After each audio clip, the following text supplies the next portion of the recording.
الرجيم بسم الله الرحمن الرحيم وبنينا فوقكم سبعا شدادا وجعلنا سراجا وهاجا وأنزلنا من المعصرات ماء ثجاجا لنخرج به حبا ونباتا وجنات ألفافا صدق الله العظيم رب اشرح لي صدري ويسر لي أمري واحلل عقدة من لساني يفقهوا قولي اللهم ألهمنا رشدنا وأعذنا من شرور أنفسنا اللهم انفعنا بما علمتنا وعلمنا ما ينفعنا وزدنا علما اللهم صل على سيدنا محمد وعلى آل سيدنا محمد وبارك وسلم آمين يا رب العالمين وَبَنَيْنَا فَوْقَكُمْ سَبْعًا شِدَادًا اور فرمایا کہ ہم نے تمہارے اوپر تعمیر کیے، کیونکہ بنا یبنی کا لفظ آیا تو تعمیر کیے ہم نے تمہارے اوپر سبعاً شداداً، سات شدید، شداد جمع ہے شدید کی. تو یہاں اتفاق ہے کہ سبعاً سے مراد سبع طرائق ہیں، سبع سماوات ہیں، اور شدادت کا لفظ شدت پر دلالت کرتا ہے. شدت اپنے حقیقی لغوی معنی میں جسم کے لیے استعمال ہوتی ہے. تو علماء اس بات کے قائل ہیں کہ یہ سب جسم ہے، جو بھی ان کی حقیقت ہے آسمانوں کی. آسمان جسم ہے، عرش جسم ہے، اور زمین بھی جسم ہے. تو واللہ اعلم. وَبَنَيْنَا فَوْقَكُمْ سَبْعًا شِدَادًا. اس کے بعد فرمایا وَجَعَلْنَا سِرَاجًا وَهَّاجًا. کل بھی عرض کیا تھا کہ یہ صفت موصوف ہے، یہ مفعول اول مفعول ثانی نہیں ہے، لہذا جعلنا جو ہے وہ خلقنا کے مفہوم میں ہے. تو فرمایا کہ ہم نے بنایا یعنی پیدا کیا ایک دہکتا چراغ. دیکھیں لفظ سراج اور وہاج میں کیا فرق ہے. علماء نے کہا کہ توہج جو ہے نا، توہج واو ہا جیم کا جو مادہ ہے، اس میں اگر دور سے حرارت آتی ہوئی محسوس ہو تو اس کو وہج کہتے ہیں، جس کو آپ کہتے ہیں نا تمازت. تو تمازت اصل میں کیا ہے کہ بھئی آگ یا اس گرمی کا مصدر میرے سے کچھ دور ہے اور میں دور سے اس کی گرمی محسوس کر رہا ہوں. اس کو کہا جاتا ہے توہج یا توہج توہجن، یا وہ شے جو روشن ہو اور اس میں سے گرمی نکل رہی ہو تو وہ وہاج ہے. علماء کہتے ہیں سراج کے اندر اس کے مصدر ضو ہونے کی طرف اشارہ ہے، وہاج کے اندر اس کے مصدر حر ہونے کی طرف اشارہ ہے. یعنی اگر سراج کا مقصد کیا ہوتا ہے عموماً، اگرچہ سراج کے اندر حرارت تو ہوتی ہے لیکن سراج فی نفسی ہی حرارت کے لیے نہیں جلایا جاتا، سراج روشنی کے لیے جلایا جاتا ہے. تو سراج کیا ہے؟ مضی. وہاج کیا ہے؟ مصدر حرارت. بات تو جیسے آپ کہیں گے کہ دہکتا چراغ بنایا گیا، کیا ترجمہ؟ انہوں نے تو روشن چراغ کیا، لیکن نیچے میں لکھا ہوا ہے وہاج مشرق مضیء وقات. وقات کا مطلب کیا ہے؟ یعنی بھڑکتا ہوا. وقات کیا ہے؟ بھڑکتا ہوا. بالکل ٹھیک ہے. وہاج لازماً مضی تو ہوگا، لیکن وہاج کا حقیقی معنی مضی ہونا نہیں ہے، لازمی معنی ہے. یعنی وہاج کا اصلاً مطلب کیا ہے؟ مصدر حرارت ہونا. اور مصدر حرارت چونکہ اصلاً آگ ہے اور آگ سے روشنی ہوتی ہی ہے تو لہذا وہ مضی بھی ہے. لیکن مضی کی طرف اشارہ سراج سے ہو گیا ہے، یعنی اب ہمیں وہاج کے اندر مضی کا معنی لانے کی ضرورت نہیں ہے، وہ سراج ہے. نہیں، مضی کا مطلب ہوتا ہے روشن، مضی ضیاء سے. اللہ کے رسول صلی اللہ علیہ وسلم کو بھی سراج کہا گیا. اور یہ جو قیاس ہے یہ امام غزالی علیہ الرحمہ اور دوسرے علماء نے کہ بھئی وحی کی روشنی مانند سراج کے ہے. جس طرح بصر سورج کے بغیر نہیں دیکھ سکتی، بصیرت باطنی سراج کے بغیر نہیں دیکھ سکتی. اور وہ سراج کون ہے؟ وہ رسول اللہ صلی اللہ علیہ وسلم. انا ارسلناک شاہدا ومبشرا ونذیرا وداعیا الی اللہ باذنہ وسراجا منیرا. وہاں سراجا منیرا میں کہہ کر گویا سراج کے لفظ کے اندر جو نہیں منبع روشنی تو سراج ہے، لیکن اس لفظ سراج یہ بتا رہا ہوتا ہے نا کہ آگ جل رہی ہے، تو اس کے لازمی معنوں میں توہج بھی، تو وہاں منیر کہہ دیا جیسے جس کے اندر ٹھنڈی روشنی ہے، یعنی موزی روشنی نہیں ہے. سراجن منیرا. یہاں چونکہ سراجن منیرا نہیں کہنا اس کو، کیونکہ چاند کو قمرم منیرا کہا جائے گا نا، کیونکہ اس کی روشنی جو ہے وہ ٹھنڈی ہوتی ہے. تو یہاں یہ بتانا مقصود ہے کہ سورج کو ہم نے ٹھنڈا بنایا ہے، یہ بتانا مقصود ہے کہ سورج کو ہم نے صاحب حرارت بنایا تو یہاں سراج وہاجا ہے، اور اللہ کے رسول صلی اللہ علیہ وسلم کو کیا کہا گیا؟ سراج منیرا. تو وجعلنا سراجا وہاجا وانزلنا من المعصرات ماء ثجاجا. دیکھیں معصرات کا ترجمہ تو سب نے بادل ہی کیا ہے، وانزلنا سب نے نہیں، ویسے بعض نے ریاح بھی کہا ہے. یعنی معصرات اگر آثر یعصر سے ہے تو دو رائے ہیں.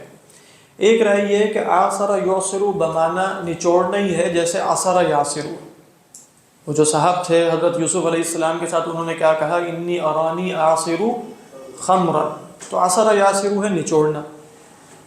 تو اگر آثر یعصر بھی نچوڑنا ہو تو پھر کیا ترجمہ بنے گا؟ ہم نے ان ہواؤں سے جو نچوڑتی ہیں. اب کس کو نچوڑتی ہیں؟ موصرات کا مفعول بھی کیا ہے؟ محذوف ہے.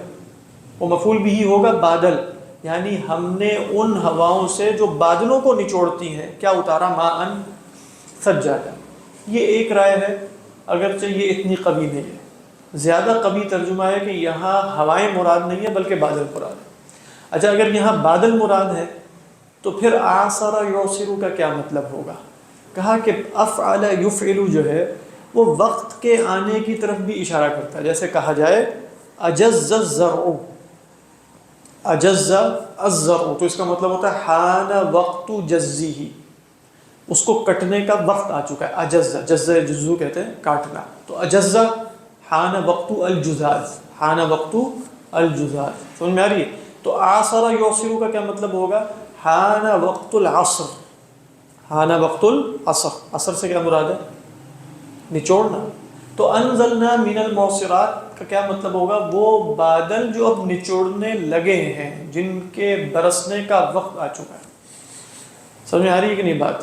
تو اعصر السحاب کا مطلب کیا ہے؟ حان وقت مطره، اس کی بارش کا وقت آ چکا. اس سے علماء لغت نے یہ نتیجہ نکالا ہے کہ معصرات صرف ان بادلوں کو کہتے ہیں جو برسیں. یعنی جو بادل برس نہیں رہے آپ اس کو معصرات نہیں کہہ سکتے. آپ کو کیا پتہ وہ معصرات ہیں کہ نہیں ہے؟ یہاں پہ سحاب ہے. بادل کے لیے مطلق لفظ کیا ہے؟ وہ سحاب کا ہے. اسی طریقے پر اگر وہ بادل سایہ کرنے والا ہے تو وہ غیم ہے یا غمام ہے. وَإِذَا غُمَّ عَلَيْكُمْ، جیسے وَظَلَّلْنَا عَلَيْكُمُ الْغَمَامَ وَأَنزَلْنَا عَلَيْكُمُ الْمَنَّ وَالسَّلْوَىٰ. معصرات وہ بادل ہیں جو برس رہے ہیں، جو برس رہے ہیں یا برسنے لگے ہیں. کیا ترجمہ ہے معصرات کا؟ ہم نے پانی بھرے بادلوں سے کثرت سے پانی برسایا. ہاں، مطلب پانی بھرے بادلوں کا مطلب یہی ہے کہ وہ پانی اتاریں گے. وَأَنزَلْنَا مِنَ الْمُعْصِرَاتِ مَاءً ثَجَّاجًا. سجاجہ کیا ہے؟ کہا کہ یہ سجا یا سجو اور سجا یا سجو سے ہے. کیا مطلب ہے؟ صب یصب، یعنی پانی کو ایسے انڈیلنا کہ وہ نہایت اندفاع اور قوت سے بہنا شروع ہو جائے، یہ سج ہے. رسول اللہ صلی اللہ علیہ وسلم سے پوچھا گیا ای الحج افضل یا رسول اللہ، آپ نے فرمایا العج والسج. العج والسج، عج کیا ہے؟ رفع الصوت. تو العج ہے رفع الصوت بالتلبیہ، اور السج کیا ہے؟ اراقۃ الدماء، خون کا بہانا. تو آپ نے فرمایا افضل حج کون ہے؟ جس میں رفع تلبیہ ہو اور جا کر ہدی کا جو جانور ہے نحر کیا جائے، خون بہایا جائے کثرت سے. تو یہ کون سا حج ہے؟ افضل الحج العج والسج. ہاں، الافضل الحج العج والسج. تو یہ سج وہی ہے سجاجہ. سجاجہ کا کیا وزن ہوا؟ فعال، کثرت سے برستا پانی اتارا. یہی ترجمہ کیا ترجمہ ہے؟ کثرت سے پانی برسایا. ہاں، موسلا دھار بھی ٹھیک. کڑکتے بادل، نچڑتے، یہ کس کا ترجمہ؟ ہاں، مطلب اس میں جیسے معصرات کا بالکل نچڑتے بادل کر لیا نا، وہ اس سے قریب تر ہو گیا.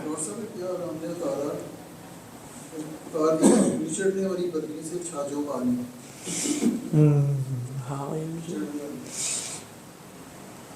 بدلیوں سے لگتا ہے کہ چھوٹے موٹے بادل ہیں، وہ بھی ٹھیک ہے کیونکہ معصرات کہاں تو بدلیاں ہیں. تو بادل کی جمع سحب جو ہے اس کے لیے صفت آ رہی ہے نا، السحب المعصرات ماء ثجاجا. ٹھیک، لیکن ماء ثجاجا کا مطلب یہ ہے کہ وہ جیسے چھاجوں برستا پانی. ہاں، یہ ترجمہ بھی کیا جاتا ہے، چھاجوں برستا پانی. وَأَنزَلْنَا مِنَ الْمُعْصِرَاتِ مَاءً ثَجَّاجًا لِنُخْرِجَ بِهِ، لام لام کئی ہے، اور چاہے آپ اس کو لام علت کہیں اور علت جعلی ہو جائے گی، یا آپ اس کو لام عاقبت کہیں. یہ ہم بات پہلے بھی دیکھ چکے ہیں کہ اللہ سبحانہ وتعالیٰ کے افعال کے نتیجے میں جو کچھ ہوتا ہے وہ حقیقی تعلیل نہیں ہوتی، وہ جعلی تعلیل ہے اور لام عاقبت ہے. لِنُخْرِجَ بِهِ حَبًّا وَنَبَاتًا، تاکہ ہم اس کے ذریعے نکالیں دانہ.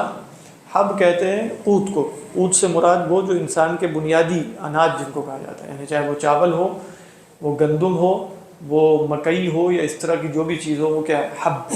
اس کی واحد کیا ہے؟ حبۃ. تو لنخرج به حبا ونباتا، اور نبات کیا ہے؟ کہا کہ سبزی. نبت ینبت نباتا مصدر ہے، اور نبات بول کر جو ہے وہ اسم مراد دیا گیا، یعنی جو بھی شے الذی ینبت من الارض سواء اتأکلونہ انتم ام مواشیکم، چاہے وہ تم خود کھاتے ہو یا تمہارے مواشی کھاتے ہیں، وہ سب کے سب کیا ہے؟ نبات. وجنات، ٹھیک ہے نا. الفافا، الفاف جمع ہے لفیف کی، لفیف ہے ملفوف. عدیل صاحب ملفوف کس کو کہتے ہیں؟ کس سبزی کو کہتے ہیں اس کے؟ ملفوف. ہاں ہاں، بند گوبھی. بند گوبھی جو ہے اس کو کیا کہا جاتا ہے؟ ملفوف. آج کل بھی بولتے ہیں. تو لف یا لفو اصل میں ہے دو چیزوں کو آپس میں ملا دینا. لف یا لفو ایک دوسرے کے اوپر چڑھا دینا. تو جو شے ایک دوسرے کے اندر اس طرح گتھم گتھا ہو، ایک دوسرے کے اندر گھسی ہوئی ہو، وہ کیا ہے؟ لفیف. جیسے اللہ تعالیٰ فرماتے ہیں فَإِذَا جَاءَ وَعْدُ الْآخِرَةِ جِئْنَا بِكُمْ لفیفہ، یعنی مختلف جگہوں پر اگر تم سکیٹرڈ ہو گئے تو سب کو کھینچ کھانچ کے ملا دیں گے. جئنا بکم لفیفہ، اس کی جمع کیا ہے؟ الفافہ. تو جنات الفافہ کیا ہوگا؟ وہ باغات جو اتنے گھنے ہیں کہ جن کی شاخیں، جن کے درخت، جن کے نباتات، جن کی جھاڑیاں ایک دوسرے میں گھسی ہوئی، کثیف قسم کے، ڈینس قسم کے جنگل. یہی ترجمہ جنات الفافہ. ہاں باغ، جنگل نہیں، باغ. یعنی اصل میں تو جنگل ہی مراد. وہ جنات الفافہ جو ہے نا، وہ جنگل کے بغیر آپ کو سمجھ نہیں آئے. الفافہ with thick growth. ہاں وہ بھی ٹھیک ہے. ہاں گنجل، گنجل، ہاں بالکل. یہ اس میں آپ نے بتایا جنات میں کیا ہوتا ہے؟ انب یا کوئی چیز؟ ہاں وہ فردوس میں ہوتا ہے. فردوس میں جہاں کرم، کرم کہتے ہیں انگور کی جو بھیل ہوتی ہے اس کو کرم، وہ بھی بہت گھنی ہے. بالکل ہاں. جنات جو ہیں وہ کہتے ہیں کہ بھئی اصل میں تو ویسے ہے کہ جنت الفردوس اس کو کہتے ہیں. یعنی فردوس جو ہے نا، فردس یفردس فردستاً، وہ اصل میں بیل چڑھانے کے لیے انگور کی آتا ہے. تو جنت فردوس کیا ہے؟ وہ ہے. باقی جنات الفافہ جیسے مطلقاً گھنے باغات، گھنے باغات، گنجل جس کو آپ کہتے ہیں، گنجان. ان یوم الفصل کان میقاتا. دیکھیں یہاں کوئی عطف نہیں آیا، یہ بالکل بغیر، جیسے بات چل رہی الم نجعل الارض مہادا اور سب کچھ بیان کرنے کے بعد ان یوم الفصل کان میقاتا. علماء کہتے ہیں کہ بھئی کئی دفعہ عطف کا نہ لانا وہ اس بنا پر ہوتا ہے کہ گویا پچھلے جملے اور اس میں تعلق اتنا قوی ہے کہ عطف کی ضرورت نہیں ہے. یعنی جب آپ نے کہا الم نجعل الارض مہادا والجبال اوتادا الى آخر قوله تعالی لنخرج به حبا ونباتا، گویا کہ یہ سب چیزیں بالکل شاہد عیان ہیں اور ان کی دلالت اتنی قوی ہے کہ فیصلے کے دن نے آنا ہی آنا ہے. اب آپ کہیں گے کہ کیا یہ دلالت عقلی ہے؟ دلالت عقلی تو نہیں ہے. یعنی اگر آپ کائنات میں دیکھیں تو کیا کائنات میں غور و فکر کے نتیجے میں آپ یہ جان سکتے ہیں کہ آخرت میں آنا؟ یہ نہیں جان سکتے. ہاں یہ جان سکتے ہیں کہ خدا ہے. تو خدا پر جو دلالت ہے وہ تو کائنات کی دلالت عقلی ہے، لیکن اس پر نہیں ہے. تو پھر یہ کیسے کہا کہ ان یوم الفصل کان میقاتا؟ کہا کہ دلالت عقلی اس اعتبار سے ہے کہ بھئی ان آیات کے نازل ہونے سے پہلے کیا قیامت کے وقوع کی خبر نہیں دے دی گئی؟ وہ تو ہر صورت میں دے دی گئی ہے. اسی پر تو وہ اختلاف کر رہے ہیں النبأ العظیم الذی ہم فیہ مختلفون. صرف اشکال کیا رہ گیا ہے کہ خدا کی قدرت اس سے متعلق ہوگی کہ نہیں ہوگی. بس یہی اشکال ہے نا. خدا نے خبر تو دے دی ہے. تو جیسے ہی اللہ تعالیٰ کی قدرت کے یہ تمام مظاہر سامنے آئے، وہاں گویا عقل کے لیے فوراً یہ بات روشن ہو گئی کہ ان یوم الفصل کان میقاتا. مطلب یہ طریقہ سمجھ میں آ رہا ہے؟ گویا یہ عقلی نتیجہ ہے. عقلی نتیجہ اب کیا ہے کہ بھئی صرف عقل کو احتمال یہ رہ گیا تھا کہ قدرت باری تعالیٰ متعلق احیاء موتا سے ہوگی کہ نہیں ہوگی. تو جب اللہ نے اپنی قدرت کے یہ نمونے اور مظاہر بتا دیے تو گویا یہ اشکال بالکل رفع ہو گیا. اور عقل نے کیا کہا؟ عقل نے نہیں، وہی نے کہا ان یوم الفصل کان میقاتا. جی زمین پر جاندار ہیں یا غیر جاندار، ہر چیز اپنی انتہا کو پہنچ ختم ہوتی جا رہی ہے، پیدا ہوتی جا رہی ہے کہ انتہا تک پہنچ، ایون ماڈیفکیشن کر کے باقی چیزیں اس کی بناوی کچھ کر لیا، اس کی بھی ایک انتہا ہے. یہ دلیل نہیں ہے کہ اینڈ اینڈ ہے سب کچھ، اس کی بھی انتہا ہونی ہے. ہاں لیکن اس انتہا کے بعد دوبارہ ابتدا ہونی ہے، اس کی کیا دلیل ہے؟ انتہا کو تو سب مانتے ہیں، یعنی ملحدین بھی مانیں گے. میرا خیال ہے آپ ان سے مان لیں گے، سائنٹسٹ سے کہیں گے تو بتا دے گا کہ یہ ظاہری بات ہے کائنات ہمیشہ نہیں رہے گی. وہ آپ کو بتائے گا کہ بھئی جو سورج جو ہے وہ ان دی اینڈ مر جائے گا، ہیٹ ڈیتھ جو ہے وہ کائنات کی ہو جائے گی. ظاہری بات ہے اب ہم یہاں موجود ہیں تو سورج جو روزانہ روشنی دے رہا ہے تو آپ کے خیال میں سورج میں سے کچھ کمی تو روزانہ ہو ہی رہی ہے کہ نہیں ہو رہی؟ اس کا تو کوئی انکاری نہیں ہے، کوئی انکاری نہیں ہے. انکاری اس کے ہیں کہ بھئی اس انتہا کے بعد کوئی ابتدا ہے کہ نہیں. اور باقی یہ کوئی عقلی دلیل نہیں ہے کہ ہر وہ شے جو مبتدا ہے اس کی انتہا لازمی ہے، یہ کوئی عقلی دلیل نہیں. اس میں صرف یہ بات پتہ چلتی ہے کہ ہر وہ مبتدا جو ایک دفعہ پیدا ہوا ہے، پہلے سے ہمیشہ سے نہیں تھا، مبتدا ہے اس کی انتہا اس کے بل، اس کا استمرار اس کے بل پر نہیں ہو سکتا، بس یہ بات واضح. لیکن اس کی انتہا بھی کوئی لازمی نہیں ہے. لہذا ہم مانتے ہیں کہ ارواح انسانیہ پیدا کی گئیں، ان کی ایک ابتدا ہے، انتہا کوئی ہمیشہ رہے، لیکن وہ انتہا ان کی اپنی ذات سے نہیں ہے بلکہ ابقاء خداوندی سے. خداوند اس کو باقی رکھیں گے تو وہ باقی رہے. تو اس لحاظ سے یہ ہے واللہ اعلم. یہ اسلوب تو ویسے علت کا ہی ہے، یعنی اصل میں علت کا نہیں ہے. یہ اسلوب جب آتا ہے نا جہاں علت کا بیان ہو، وہاں جو انا کے بعد جملہ ہوتا ہے وہ تعلیل ہوتی ہے، یعنی وہ علت ہوتی ہے. تو اصل میں تو یہاں ایک جملہ مستانفہ ہے. علماء نے اصلاً یوں بیان کیا کہ یہ جملہ مستانفہ ہے، لیکن جملہ مستانفہ ہے تو پھر عطف کے بعد بھی تو جملہ مستانفہ آ سکتا ہے. تو کہا کہ چونکہ ربط بہت قوی ہے جملہ مستانفہ، اپنی ذات میں تعلیل نہیں ہے، لیکن چونکہ جملہ مستانفہ ہے اور ربط پچھلے جملوں سے بہت زیادہ قوی ہے، گویا کہ اس کا نتیجہ ہی ہے، تو بغیر عطف کے بیان کر. علت بعد والی ہوتی ہے پہلے والی. ہاں بالکل، علت بعد والی، یعنی جو پہلے ہے وہ معلول ہے. یعنی جب آپ کہیں مثلاً وَلَقَدْ هَمَّتْ بِهِ وَهَمَّ بِهَا لَوْلَا أَن رَّأَىٰ بُرْهَانَ رَبِّهِ كَذَٰلِكَ لِنَصْرِفَ عَنْهُ السُّوءَ وَالْفَحْشَاءَ إِنَّهُ مِنْ عِبَادِنَا الْمُخْلَصِينَ. تو إِنَّهُ مِنْ عِبَادِنَا الْمُخْلَصِينَ کا کیا؟ لِأَنَّهُ مِنْ عِبَادِنَا الْمُخْلَصِينَ فَنَحْنُ صَرَفْنَا عَنْهُ السُّوءَ. تو وہ باقی اگر میں نے دیکھا نہیں ہے، لیکن اگر آپ اس کو یوں بیان کرنا چاہیں واللہ عالم کہ ان یوم الفصل کان میقاتا کو اگر علت اس طرح بیان کیا جائے کہ یہ سب چیزیں مقصدیت کی طرف ہے نا، تو یہ مقصدیت اسی لیے ہے کہ اللہ نے اس کائنات کا ایک انجام اور انتہا اور ایک فیصلے کا دن رکھا ہے. تو ہم نے یہ سب کچھ بے مقصد نہیں کیا بلکہ اس لیے کیا ہے کہ ان یوم الفصل کان میقاتا. یوں بھی ایک بیان کرنے کا اسلوب ہو سکتا ہے اللہ عالم. اس میں ایک خلق جوڑا ہے کہ کئی لڑکے کے بھی کائنات کا جوڑا آخرت کو بھی کہا جاتا ہے. ہاں دیکھیں، ایک تو یہ کہ خلقناکم ازواجا، یہاں تو یہ نہیں بتایا کہ ہر چیز، لیکن دوسری جگہ فرمایا وَمِن كُلِّ شَيْءٍ خَلَقْنَا زَوْجَيْنِ لَعَلَّكُمْ تَذَكَّرُونَ فَفِرُّوا إِلَى اللَّهِ. وہاں دو رائے، ایک رائے یہ ہے کہ مِن كُلِّ شَيْءٍ خَلَقْنَا زَوْجَيْنِ، جیسے ہم قرآن مجید میں پڑھتے ہیں بہت سی جگہوں پر کل شیء آتا ہے اور ساری چیزیں مراد نہیں ہوتی نا، ابھی ہم پہلے بھی دیکھتے رہے، وہ مخصص ہوتا ہے. مثال کے طور پہ اللہ تعالیٰ نے ایک ہوا بھیجی، فرمایا تدمر کل شیء بامر ربها فاصبحوا لا يرى الا مساکنهم. اب یہاں کل شیء تو نہیں تباہ ہوئی ہوگی، صرف انہی کا علاقہ ہی تباہ ہوا ہے. اسی طرح اللہ تعالیٰ فرماتے ہیں اللہ خالق کل شیء. اب کل شیء میں خود خدا بند اللہ تعالیٰ تو شامل نہیں ہے، حالانکہ اللہ تعالیٰ نے اپنے آپ کو شیء کہا. قل ای شیء اکبر شہادۃ قل اللہ. تو یہ جو کل شیء آتا ہے وہ اپنے سیاق میں. اب یہاں ایک رائے یہ ہے کہ وَمِن كُلِّ شَيْءٍ خَلَقْنَا زَوْجَيْنِ، ہر وہ شے کے جو جوڑے جوڑے بنائی جاتی ہے اس کے ہم نے دو جوڑے بنائے. وَمِن كُلِّ شَيْءٍ خلقنا زوجین، یہ بھی ایک مفہوم ہو سکتا ہے۔ دوسرا مفہوم یہ بھی ہو سکتا ہے کہ واقعی جوڑا جوڑا ہو۔ جوڑے سے مراد کیا ہوتا ہے؟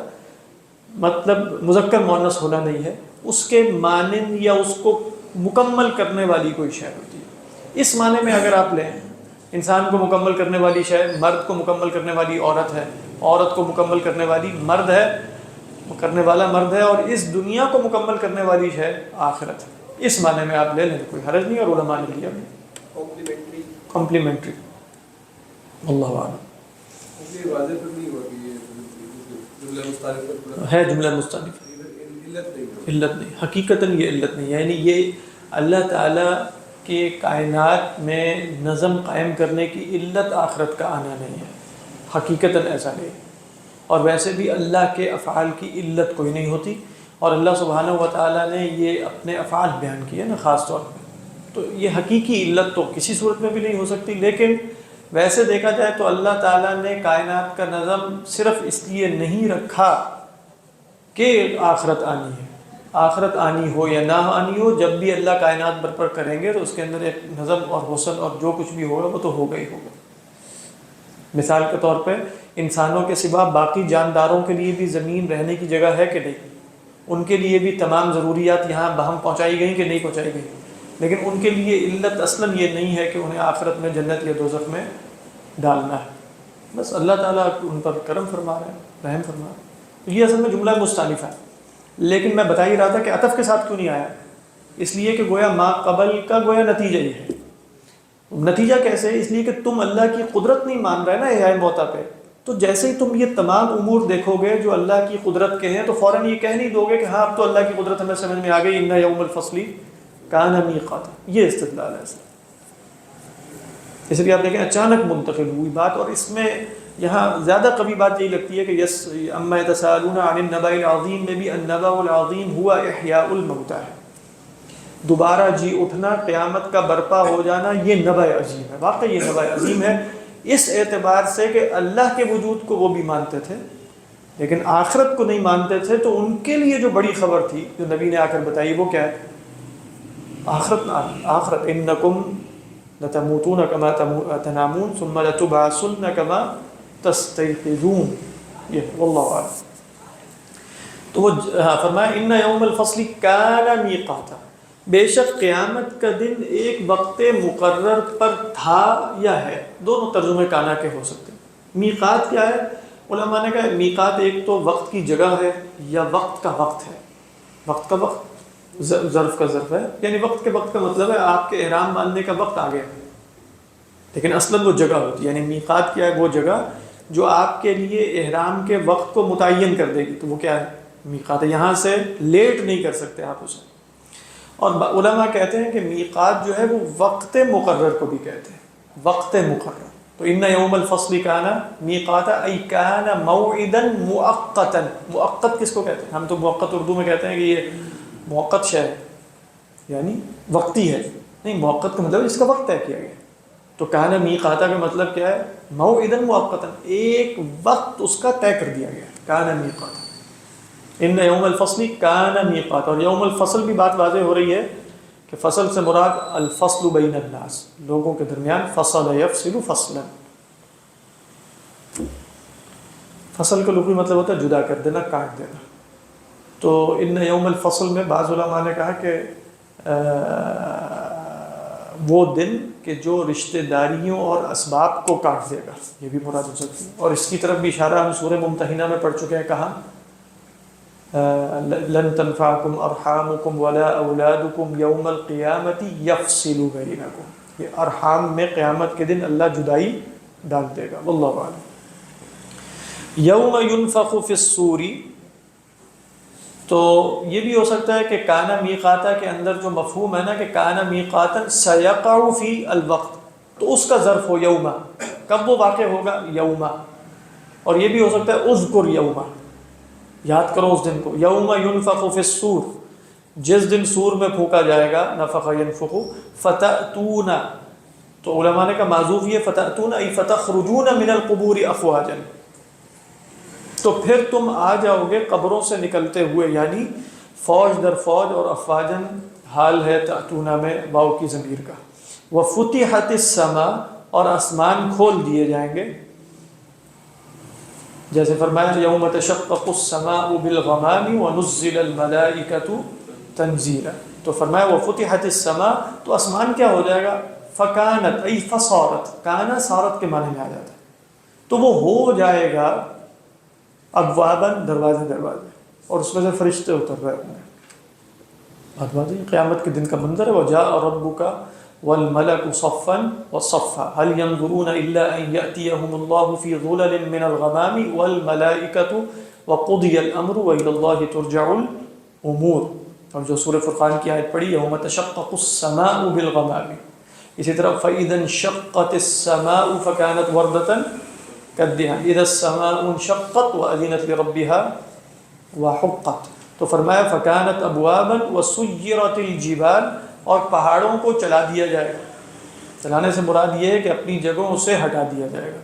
وَتَرَى الْجِبَالَ تَحْسَبُهَا جَامِدَةً وَهِيَ تَمُرُّ مَرَّ السَّحَابِ صُنْعَ اللَّهِ، تو فرمایا کہ وَسُيِّرَتِ الْجِبَالِ، سَيَّرَ يُسَيِّرُ تَسْيِيرًا سے مجھول کا صیغہ، فَكَانَتْ سَرَابًا، کانت میں ہیا کی ضمیر جبال کی طرف، تو پہاڑ ہو جائیں گے مانند سراب کے، مانند کی ترجمہ درست نہیں، درست ہے، مراد ہے سراب ہی ہو جائیں گے وہ۔ سراب کس کو کہتے ہیں؟ کہا کہ سراب جو ہے وہ کیا ہوتا ہے، سراب جو ریت میں یا کہ کہیں بھی دور سے نظر آنے والا پانی جو حقیقتاً پانی نہ ہو، تو اہل لغت جو ہے وہ سراب غیر حقیقی شے کے لیے جو بظاہر نظر آئے اس کے لیے استعمال کرتے ہیں۔ او کا وہ کیا ہے، كَسَرَابٍ بِقِيعَةٍ يَحْسَبُهُ الظَّمْآنُ مَاءً، کیا خوبصورت جملہ، يَحْسَبُهُ الظَّمْآنُ مَاءً، یعنی کہ يَحْسَبُهُ الْإِنسَانُ مَاءً، يَحْسَبُهُ الرَّجُلُ مَاءً، کیا فرق ہے دونوں میں، يَحْسَبُهُ الظَّمْآنُ مَاءً۔ وہ کہتے ہیں نا بھئی، وہ سوفسٹائی تھے اور دوسرے لوگ تھے، وہ کہتے تھے کہ انسانی حس جو ہے وہ غلطی کرتی ہے، لہذا انسانی حس پر اعتبار نہیں کیا جاتا۔ آپ کہتے ہیں نا ذرائع علم حس ہے، خبر ہے اور عقل، یہی بتائے جاتے ہیں، تو کہتے ہیں حس کو تو پتہ ہی کچھ نہیں ہوتا، پانی میں آپ لکڑی ڈالیں تو وہ سیدھی لکڑی کو ٹیڑھی دیکھ رہی ہوتی ہے، اور جو ہے وہ اور بڑی بڑی غلطیاں کرتی ہے، دور کی شے جو بڑی ہے اس کو چھوٹا دیکھ رہی ہوتی ہے، ایسا ہی ہے، سورج چھوٹا سا نظر آ رہا ہے اتنا بڑا سارا، پھر وہ کیا کہتے ہیں، سراب اسے نظر آتا ہے، تو سراب کو وہ پانی دیکھ رہی ہوتی ہے حالانکہ وہ پانی نہیں ہوتا، تو حس غلطیاں کرتی ہے، جب حس غلطیاں کرتی ہے تو گویا اس کے حکم پر اعتماد نہیں کیا جا سکتا۔ پھر وہ بتائیں گے عقل میں بھی غلطیاں ہوتی ہیں، اب عقلاء بھی اختلاف کرتے ہیں کہ نہیں کرتے، لہٰذا عقل پر بھی اعتبار نہیں، لہٰذا جب عقل پر بھی اعتبار نہیں، حس پر بھی اعتبار نہیں، اور یہی بنیادی ذرائع علم ہے، تو انسانی علم پر کوئی دار و مدار یا انسانی علم حقائق کا حاصل ہو ہی نہیں سکتا۔ چھوٹی دیکھیں، یہاں میں بتانا ہی چاہ رہا تھا کہ جو انسان دور سے دیکھتا ہے کہ پانی ہے، انسان کو نظر پانی آ رہا ہوتا ہے، یعنی حس حکم یہ دے رہی ہوتی ہے کہ وہ پانی ہے، لیکن عقل حس کے اس حکم کو جھٹلا دیتی ہے، یہ پانی نہیں ہے۔ اس کا مطلب یہ ہے کہ عقل کے پاس گویا حس کے حکم پر حکم لگانے کا اختیار ہے، جس میں وہ نظر آنے والی شے کے بارے میں یہ کہہ دیتی ہے کہ نہیں، جو تمہیں نظر آ رہا ہے وہ ایسا نہیں ہے۔ یعنی یہ جو صاحب بتا رہے ہیں سوفسٹائی کہ حس غلطیاں کرتی ہے، تو ان کو کس نے بتایا کہ حس نے غلطی کی ہے؟ اگر حس کی غلطی پکڑی کیسے انہوں نے؟ سوال تو یہ بھی تھا، یعنی ان کو کیسے پتا چلا کہ حس جو بتا رہی ہے وہ ٹھیک نہیں ہے؟ دور، اب ہم نے سورج کے قریب جا کے تو کبھی نہیں دیکھا، وہ کہہ رہے ہیں سورج بہت بڑا ہے دیکھو، لیکن حس کہہ رہی ہے چھوٹا، تو ہمیں پتہ چل گیا نا کہ حس غلط کہہ رہی ہے، وہ کیسے پتہ چلا؟ اس کا مطلب یہ ہے کہ ہمارے پاس کچھ آبجیکٹو دلائل ہوں گے جس کے نتیجے میں ہم حس کی غلطی بھی جان لیں گے۔ اچھا، قرآن مجید کی اس آیت میں کہنا یہ چاہ رہا تھا کہ سراب کا جو لفظ آیا، وہاں اللہ فرماتے ہیں یحسبہ الظمآن ماء، یہ غلطی اس کو لگتی ہے جو شدید پیاسا ہوتا ہے، ورنہ غلطی انسان کو نہیں لگتی۔ یعنی عام آدمی کو پتہ ہے کہ وہ پانی نہیں ہے، لہذا وہ دھوکہ نہیں کھائے گا، دھوکہ وہ کھاتا ہے کہ جو مرتا کیا نہ کرتا، وہ کہے گا جا کے دیکھنا چاہیے شاید پانی ہے۔ تو اللہ تعالیٰ فرماتا ہے یحسبہ الظمآن، تو غیر ظمآن جو ہے مفہوم مخالف کیا ہے، لا یحسبہ ماء، وہ اس کو پانی تھوڑی سمجھے گا، وہ کہے گا نظر کا دھوکہ ہے۔ یہ اس طرح سے نہیں کہتے کہ حس کو حکم لگاتی نہیں ہے، دونوں آ رہا ہے، یعنی وہ آپ پڑھیں گے عقائد کی کتابوں میں کہ وہ کہتے ہیں کہ بھئی ذرائع علم جو حسی ادراک ہے وہ حکم حسی ہے یا حکم عقلی؟ زیادہ قوی بات یہ ہے واللہ اعلم، اگرچہ امام غزالی دوسری رائے پہ کھڑے ہیں، زیادہ قوی بات یہ ہے کہ حس صرف حس کا کوئی حکم نہیں ہوتا، حکم ہمیشہ عقل کی بات ہے، یہ صرف وسیلہ ادراک ہے، مدرک حس نہیں ہوتی، مدرک حس نہیں ہے، مدرک عقل ہے یا قلب انسانی ہے یا نفس ناطقہ جس کو کہتے ہیں۔ اچھا جی، اس کے بعد فرمایا کہ وَسُيِّرَتِ الْجِبَالُ فَكَانَتْ سَرَابًا، سرابہ سے مراد یہاں یہ نہیں ہے کہ وہ پانی نظر آئیں گے، چونکہ سراب کا لازمی معنی تھا غیر حقیقی، تو یہاں مراد ہے غیر حقیقی ہو جائیں گے۔ ابھی اس وقت حقیقت نظر آ رہی نا پہاڑوں کی، اب وہ اس وقت گویا ہوا میں روئی کے گولوں کی طرح اڑ رہے ہوں گے، تو جو پہاڑوں کی حقیقت ہے وہ رخصت ہو چکی ہوگی۔ پہاڑوں کی حقیقت کیا ہے؟ وَتَرَى الْجِبَالَ تَحْسَبُهَا جَامِدَةً، یہ پہاڑوں کی حقیقت ہے، لیکن وَهِيَ تَمُرُّ مَرَّ السَّحَابِ، تو مر السحاب جب ہو جائیں گے تو پہاڑ گویا سراب ہو گئے نا، پہاڑ نابود ہو گئے، پہاڑ غیر حقیقی ہو گئے، یہی ترجمہ؟ انہوں نے ترجمہ کیا ہے ریس، ہاں وہ بھی ٹھیک ہے، یعنی سراب کا جو محل ہے جہاں یہ نظروں کا دھوکہ ہوتا ہے اس پر اطلاق کر لیا اس نے، یعنی سراب کس کو کہہ دیا؟ للمقید علی المطلق، ہاں وہ بھی ٹھیک، یعنی اصل میں سراب ہے رمل لامع و ارید مطلق الرمل، ہاں ٹھیک ہو سکتا ہے، یہ بھی ٹھیک، یعنی وہ کہہ رہے ہیں کہ بھائی سراب جو ہے چمکتی ریت ہو تو اس کو ہم سراب کہتے ہیں جو پانی کا دھوکہ ہے، تو یہاں اگرچہ وہ مقید ہے سراب لامع، تو یہاں سراب سے مراد سراب لامع نہیں ہے، مطلقاً ریت ہے بس، یہ بات بھی درست ٹھیک۔ ہاں بالکل، جیسے اللہ تعالیٰ نے فرمایا نا کہ وہ جبال اوتاد ہیں، تو وہ اب کیسے ہو جائیں گے؟ سراب، کچھ بھی نہیں ہوگی، حقیقت ہی نہیں ہوگی۔ ان جہنم کانت مرصادا، بے شک جہنم گھاٹ ہے، گھات ہے، گھاٹ نہیں، گھات ہے، لیکن مرصاد بھی دو معنوں میں استعمال ہوتا ہے۔ ایک مرصاد اس معنی میں استعمال ہوتا ہے جو رصد کی جگہ ہو، رصد یرصد رصدن، مرصاد رصد کا آلہ نہیں ہے، جیسے میقات ہم نے کہا کہ وہ وقت کا مکان ہے، اسی طرح رصد مرصاد رصد کی جگہ ہے، رصد گاہ جس کو کہتے ہیں۔ تو ان ربک لبالمرصاد، آپ کا رب گویا گھات میں موجود ہے، بات یہ بھی ترجمہ ہو سکتا ہے، اور یہ بھی ہو سکتا ہے کہ جہنم خود گھات ہے، یعنی مرصاد کیا ہے؟ گھات کی جگہ نہیں، خود گھات، یعنی مصدری معنی میں، تو ان جہنم کانت مرصادا، جہنم کس کی گھات ہے؟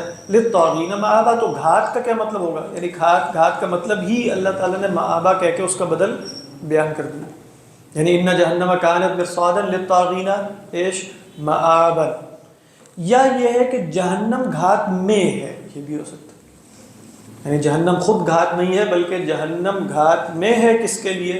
للطاغین مآبا، ٹھکانہ ہے مآب کے لیے، طاغین کے لیے۔ کیا ترجمہ؟ بے شک دوزخ ایک گھات کی جگہ ہے، کوئی ظرف مکان لے لیا، یعنی لکھا ہوا یعنی عذاب کے فرشتے انتظار اور تاک میں کافر آتے ہیں، گھات کی جگہ ہے اور اس میں جو لوگ بیٹھے ہیں وہ فرشتے ہیں۔ تو فرمایا ان جہنم کانت مرصادا للطاغین، ای کانت للطاغین، اسی پر ہے نا تھا، تو للطاغین مآبا، حد سے آگے بڑھنے والوں کے لیے ٹھکانہ ہے۔ آب یعوب اوبا و مآبا، مآب ظرف مکان ہے اور مصدر میمی بھی ہو سکتا ہے، لوٹنے کی جگہ۔ اب واپ کس کو کہتے ہیں؟ بہت زیادہ رجوع کرنے والا، آب یعوب سے، تو انسان جب رجوع کر کے کہاں جاتا ہے؟ عموماً اپنے گھر میں جاتا ہے، مسکن میں جاتا ہے، راحت کی جگہ پر جاتا ہے، تو فرمایا للطاغین مآبا لا لابثین فیہا احقابا، احقاب جمع حقب کی، جیسے سورہ کہف میں کیا آیا؟ حضرت موسیٰ علیہ السلام فرماتے ہیں کہ او امضی حقوبا، یعنی کیا ہے؟ ابلغ مجمع البحرین او امضی حقوبا، کہ بھئی یا تو میں مجمع البحرین تک پہنچ جاؤں یا میں ایک لمبا زمانہ چلتا رہوں۔ حقوبہ عموماً علماء نے کہا، حضرت عبداللہ ابن عباس سے بھی مروی ہے، 80 سنہ کو کہتے ہیں، یعنی ایک حقوب ایک مدت منتہیہ ہوتی ہے، یہ بات ذہن میں رکھیے، حقوب کیا ہوتی ہے؟ ایک مدت منتہیہ، ہمیشہ نہیں ہوتا حقوب۔ حقوب کی جمع کیا ہے؟ احقاب۔ یہ وہ آیت ہے جہاں سے کچھ لوگوں نے استدلال کیا کہ جہنم جو ہے وہ منتہی ہے، یعنی جہنم کیا ہو جائے گی؟ ختم ہو جائے گی۔ کیسے استدلال کیا کہ اللہ نے یہ کہا ہے کہ لابثین فیہا احقابا، تو اگر حقب جو ہے وہ منتہی ہے تو احقاب بھی منتہی ہوں، چونکہ جو منتہی کی جمع ہوگی کیا وہ غیر منتہی ہوگی؟ یہاں خود ہو جائے، تو اگر منتہی کی جمع غیر منتہی نہیں ہو سکتی تو حقب کی جمع احقاب بھی غیر منتہی نہیں ہے۔ تو گویا دلیل اس بات کی ہوئی کہ جہنم کا عذاب ختم ہو جائے گا۔ یہ آپ جانتے ہیں کہ کچھ لوگوں کی رائے رہی، کچھ لوگوں کی، اہل سنت کا جو عقیدہ ہے وہ اس کے برعکس ہے، وہ اس کے قائل نہیں ہے، لیکن کچھ بزرگ ایسے بڑے بڑے بھی گزرے جیسے ابن تیمیہ اور ابن قیم علیہم الرحمہ کہ ان کا رجحان اس رائے کی طرف ہوا۔ جو ان کے استدلالات ہیں ان میں سے ایک استدلال یہ بھی ہے۔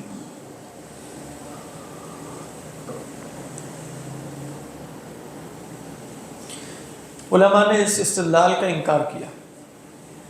وہ اس انکار کیسے ہوگا؟ ایک رائے انہوں نے یہ کہی کہ لابثین فیہا احقابا، اس میں کیا پتہ چل رہا ہے؟ ایک حقوق کے بعد دوسرا ہو، دوسرے کے بعد تیسرا ہو، تو یہ کیا کہلائے گا؟ احقاب، ایسے ہی ہوگا۔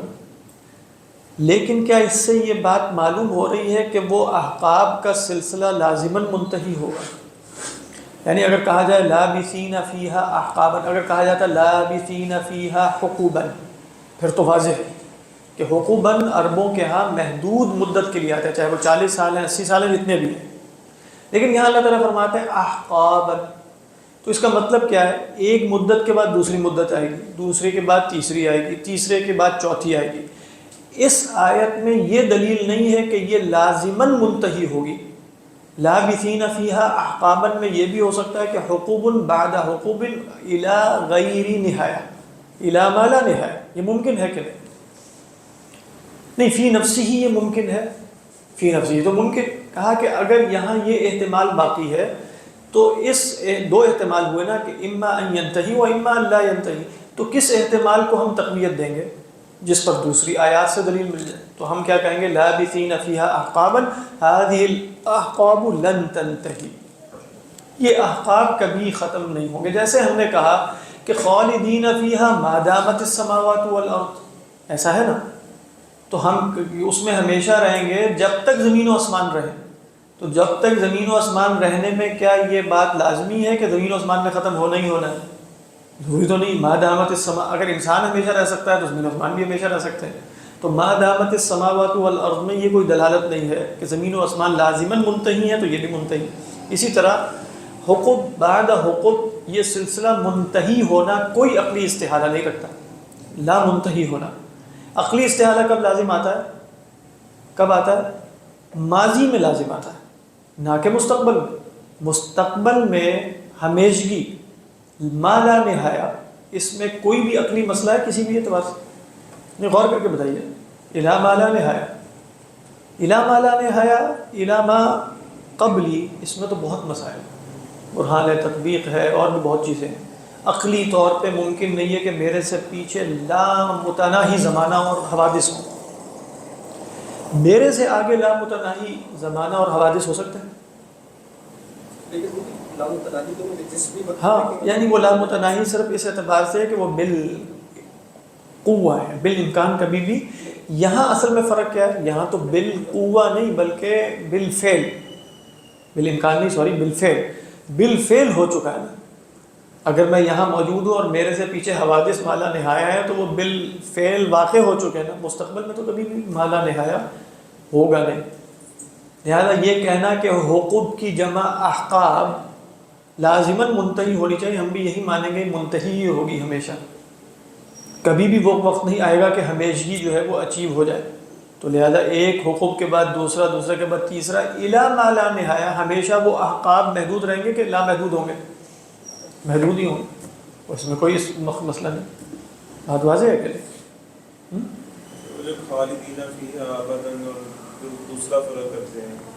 وہ تو قرآن مجید میں بھی ہم نے پڑھا کہ وہ خالدین فیہا ابدا جہنم کے لیے نہیں آیا ہے۔ اچھا، میں نے سنا تو کہہ رہا ہے، ابھی دیکھیں وَمَن يَعْصِ اللَّهَ وَرَسُولَهُ فَإِنَّ لَهُ نَارَ جَهَنَّمَ خَالِدِينَ فِيهَا أَبَدًا حَتَّى إِذَا رَأَوْا مَا يُوعَدُونَ، سورہ جن ابھی ہم نے پڑھی تھی، اس میں یہ ہے خالدین فیہا ابدا جہنم کے لیے آ گئے. تو لہذا اس طرح نہیں معلوم ہوتا. اصل میں وہی بات ہے کہ ٹیکسٹ پڑھ کے اور یہ نتیجہ کر کے فوراً بیان کر دینے سے کچھ نہیں ہوگا. دیکھنا ہی کہ امت کس پر چلی آ رہی ہے. امت اسی طرح سمجھتی چلی آ رہی ہے. تو دیکھیں بہرحال اس میں فرق کیا ہے. جہنم کی ابدیت کا کوئی منکر ہو جائے اس میں اختلاف ہو سکتا ہے کہ وہ کافر ہوا ہے کہ نہیں ہوا. ہو سکتا ہے.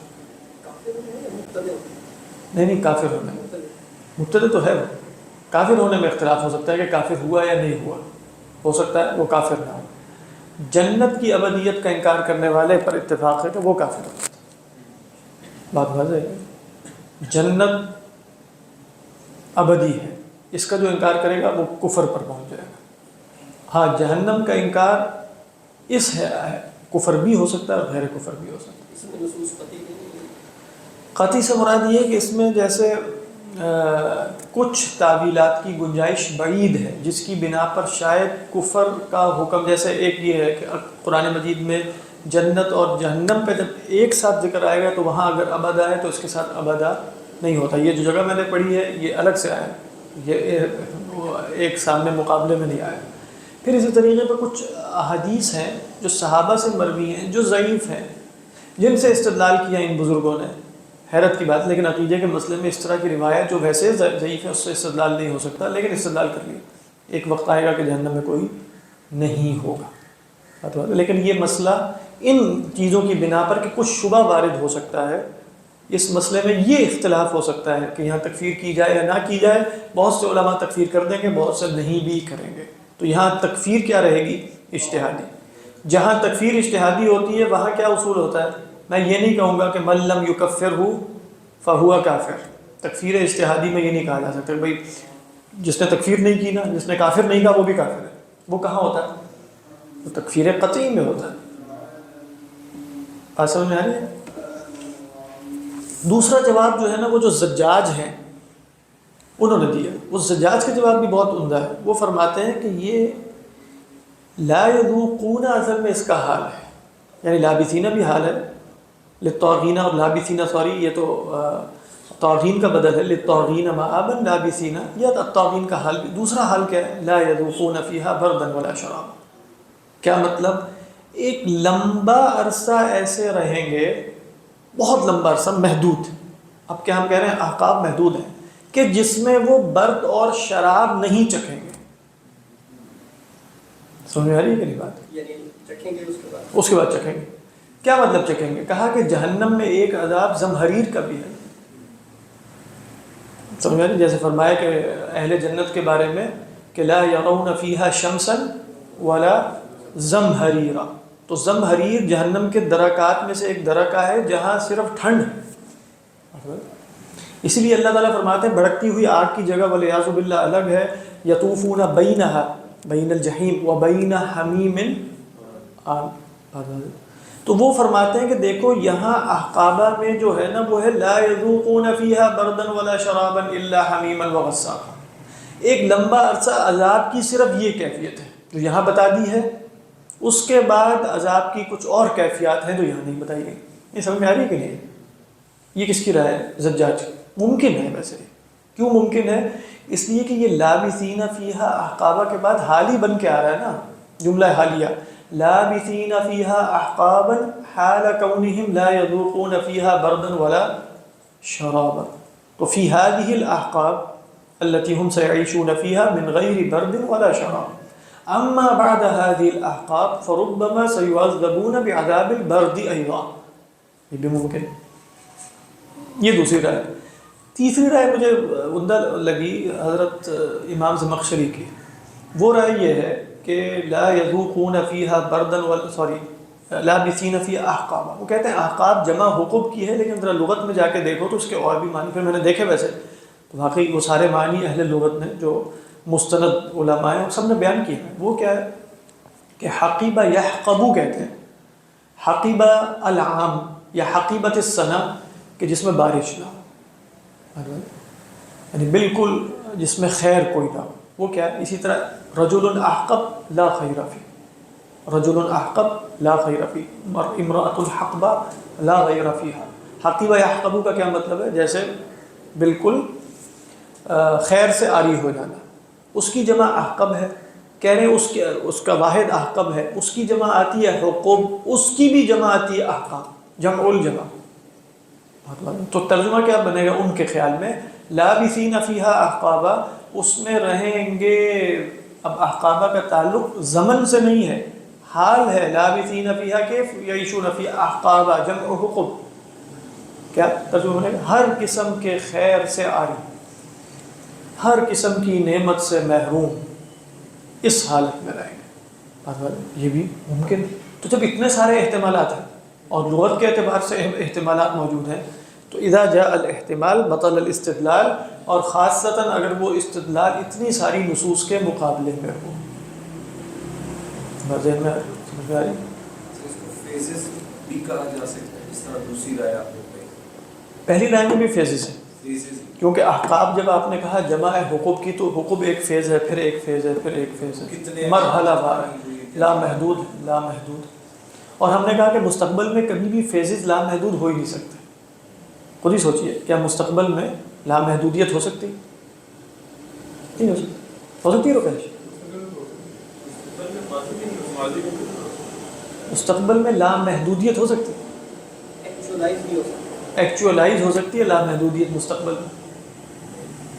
ہو ہی نہیں سکتی، ہے جب بھی دیکھیں گے. محدود ہی رہے گا ہمیشہ. آپ کہیں ہمیشہ رہنا ہے، آج سے شروع کرتے ہیں، 1 کروڑ سال بعد 1 کروڑ سال، 10 خرب کے بعد 10 خرب. جب بھی آپ کہیں بھی ہوں گے، اگر آپ کا وجود زمنی ہے تو آپ اپنی چونکہ بگننگ رکھتے ہیں، لہذا آپ محدود وجود ہوں گے.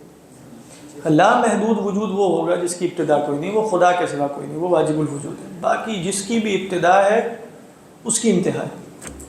مطلب انتہا سے کیا مراد ہے؟ جس جگہ وہ ہے اس وقت وہ اس کی انتہا ہے. بس وہ ہمیشہ ایک محدود وجود رہے گا. انفینٹ ریگریشن جو ہے وہ ماضی میں تو امپاسبل ہے، لیکن مستقبل میں انفائنائٹ کوئی شے ہو ہی نہیں سکتی نا. کہنے کا مقصد یہ، جو شے جس ابتدا رکھتی ہے وہ لامحدود ہو ہی نہیں سکتی، وہ ہو ہی نہیں سکتی کہ لامحدود ہو. واللہ اعلم. انہوں نے اس کا ترجمہ، انہوں نے ایک کہا کہ زمانے محدود ہے، زمانے غیر محدود ہے، اور اس کے حساب سے بے انتہا زمانوں میں پڑے رہیں گے. ہاں، یعنی بے انتہا زمانوں، اس کا مطلب ہے ہر زمانہ ان میں سے محدود ہے. لیکن انہوں نے اچھا نہیں، غیر محدود، غیر محدود اصل میں بنایا کس طرح ہے؟ محدود زمانوں کا ایک لامحدود سلسلہ. نیچے کا تفسیر ہوا ہے کہ جمع خطوب وہو ما روی عن الحسن زمان غیر محدود، اور آگے لکھا ہے فلیس فی الآیت. نہیں، اصل خیر حضرت عبداللہ ابن عباس وغیرہ سے تو محدودیت مروی ہے. ہاں، یعنی حقوق جو ہے وہ زمانے غیر محدود نہیں ہے، وہ زمانے ممتد ہے، یعنی بہت زیادہ لمبا ہے. اسی لیے تو یہ اشکال پیدا ہوا ہے. اگر بالفرض حقوق جو ہے وہ زمانے محدود ہو، غیر محدود ہو، تو پھر احقاب کہنے کی بھی وجہ نہیں سمجھ میں آتی. یعنی خود ہی سوچئے، یعنی اگر حقوق جو ہے وہ زمانے غیر محدود تو احقاب کیا کرنا؟ اس مبالغے کے لیے ہاں، مطلب مشکل ہو جائے گا، مشکل ہو جائے گا کہ آپ کہیں کہ بھئی لابثین فیہا احقابا، یعنی لابثین فیہا ازمنۃ غیر محدودۃ وکل زمان یعیشون فیہ فہو غیر محدود. فکیف سینتقلون من هذا الزمان الى الزمان الآخر کیف ینتقلون الا بعد حدہ بعد انتہائہ. واللہ اعلم. سے میں آگے جملہ لکھا ہے فلیس فی الآیت ما يدل على خروج الکفرۃ من النار وعدم خروجهم فیہا لمکان فهم التتابع فی الاستعمال. ہاں، اصل میں جو یہ ایک بات رہ گئی، یہ جو حقبہ یحقبو ہے نا، اس کا ایک مطلب ہوتا ہے پیچھے آنا، تتابع کا مفہوم ہے اس کے اندر. بلکہ وہ شاید موجم مقاییس اللغہ میں انہوں نے لکھا حقیبہ، جس کو ہم حقیبہ کہتے ہیں، بیگ، اس کو حقیبہ کیوں کہا جاتا ہے؟ اس لیے کہ وہ آپ کے کمر کے پیچھے ہوتا ہے، آپ کے پیچھے پیچھے چلتا ہوا آ رہا ہوتا ہے. آپ چلیں گے تو پیچھے وہ بھی چل رہا ہے. تو اس لحاظ سے یہ کہ یہ تتابع ہے اور ترادف ہے. ترادف وہ والا نہیں مترادفہ، ترادف کا مطلب ہے ان یکون الشیء فی ردیف. ٹھیک ہے، تو کہنا چاہ رہے ہیں گویا حقوق کے اندر مفہوم یہ ہے، احقاب کے اندر یمضی حقوبا ویرادفہ ای یترادفہ حقوب آخر الی ما لا نہایہ. یہ ہے تسلسل اور تتابع اور ترادف. یہ اہم بات یاد آ گئی، یہ بھی اس لغت، اس کے معنی کے اندر یہ بھی مفہوم پایا جاتا ہے. واللہ اعلم. مطلب اس کا لمکان فهم التتابع، لمکان، اس وجہ سے، یعنی لمکان کا مطلب ہے کہ مکان سے مراد مکان نہیں ہے، یعنی لی سببی فہمی، یعنی مکان سے مراد سببی ہے. لمكان فهم التتابع منه في الاستعمال. في الاستعمال، يعني في الاستعمال، في استعمال الكلمة هذه وهي حقوق نفهم منه ماذا؟ نفهم منه الترادف والتتابع والتسلسل. یہ ہے مفہوم. اس کا مطلب مراد یہ بھی وہ محدود ہی لے رہے ہیں تبھی تطابق. وہی میں کہہ رہا ہوں، یعنی وہ مشکل ہے کہ حقوق زمن غیر محدود ہو تو تتابع کا کوئی مفہوم نہیں. وہ تو نے روایت کیا الحسن. اس لیے وہ یہاں استدلال ان لوگوں کا، اگر آپ جواب میں یہ دے دیں گے نا کہ یہ غیر محدود ہے حقوق، تو اس پر اشکالات وارد ہو جائیں گے. اس کا جواب جیسے میں نے پہلا والا جواب دیا نا کہ الی ما لا نہایت سلسلہ چلتا، یہ امام راضی نے اس کی طرف اشارہ کیا اور یہ بالکل کلامی اعتبار سے درست ہے. آپ دیکھیں مستقبل میں جتنا بھی ہے وہ محدود ہی ہے، تو ہم یہی کہیں گے احقاب جس میں وہ رہیں گے وہ ہمیشہ محدود ہی ہوں گے. تو حقوق کی جمع احقاب غیر محدود نہیں ہے، محدود ہی.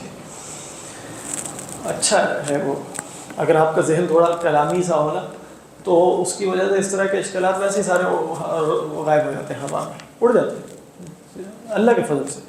لیکن یہ کہ وگرنہ واقعی حقوق، اگر آپ کہیں یہ اشکال حقوق کی جمع احقاب، تو حقوق محدود ہے تو اس کی جمع بھی محدود ہی ہونی چاہیے. ہاں بالکل بات تو ٹھیک، تو ہم بھی یہی کہیں گے ہاں محدود ہی ہونی چاہیے. لیکن ہمیشہ رہیں گے، پھر بھی دونوں جمع بھی ہو سکتے ہیں کہ محدود بھی، اور ہمیشگی بھی ہم رہیں گے، ہو سکتے ہیں ابھی کر کے دکھا بھی دیا نا کر کے، کبھی بھی غیر محدود نہیں ہو سکتا. واللہ اعلم.